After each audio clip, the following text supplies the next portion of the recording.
اس تنظیم کو جب بنانے کا وقت آیا تو وہ ہم بہت عرصے سے سوچ رہے تھے کہ جو اردو کی تنظیمیں تھیں وہاں پہ پشتون خواتین کو اتنی وہ وقت نہیں دے رہے تھے، ان کا کوئی وجود ہی نہیں تھا، بس جا کے ایک غزل پڑھا اور نظم پڑھی اور قصہ ختم۔ تو پھر ہم نے سوچا کہ کیوں نہ ایسی تنظیم ہم بنا لیں جو وقت کی ضرورت بھی ہے، جس میں پشتون رائٹرز بہت ساری ہیں، وہ مل جل کے اور ایک ہی جگہ پہ ایک ہی پلیٹ فارم پہ وہ کام کریں۔ میرا نام کلثوم زیب ہے، رائٹر ہوں، اور رائٹنگ کے حوالے سے میں نے افسانے پہ بھی کام کیا ہے، ناول پہ بھی کیا ہے، تحقیق پہ بھی کیا ہے، کالم پہ بھی کیا ہے، اور میں شاعری بھی کرتی ہوں، اردو پشتو دونوں زبانوں میں۔ تو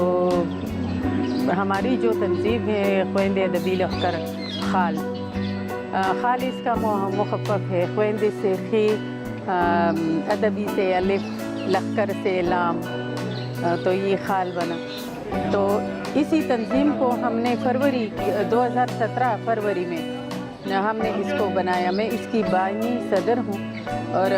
ہماری اپنی کابینہ ہے، ہماری ممبرشپ ہے، اور ان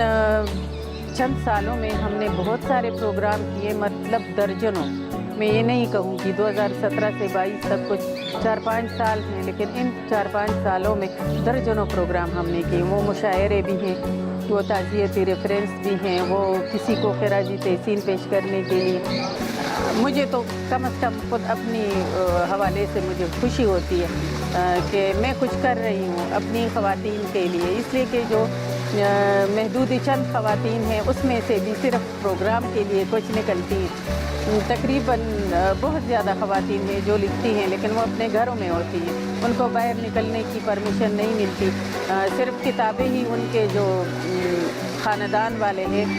کتابیں چھاپتے ہیں، تو وہ بھی بڑی غنیمت ہے۔ تو اس حوالے سے پشتو زبان تو بہت ہی ایک فراخ زبان ہے، بہت ہی خوبصورت زبان ہے، اور اس میں بہت سارا کام کیا جا رہا ہے۔ 2 تحقیق کی میں نے، ایک تو پشتو افسانے کے اوپر جس کا اردو میں ترجمہ کیا، سلمیٰ شاہین فن اور شخصیت، اس کو بھی کیا، اور ایک اور تحقیق میں نے کی پختنی ملغلری کے نام سے، پختون ہیرے خواتین جو ہیں، تو وہ کوئی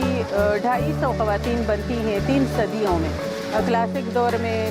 20ویں صدی میں، اور جدید دور میں۔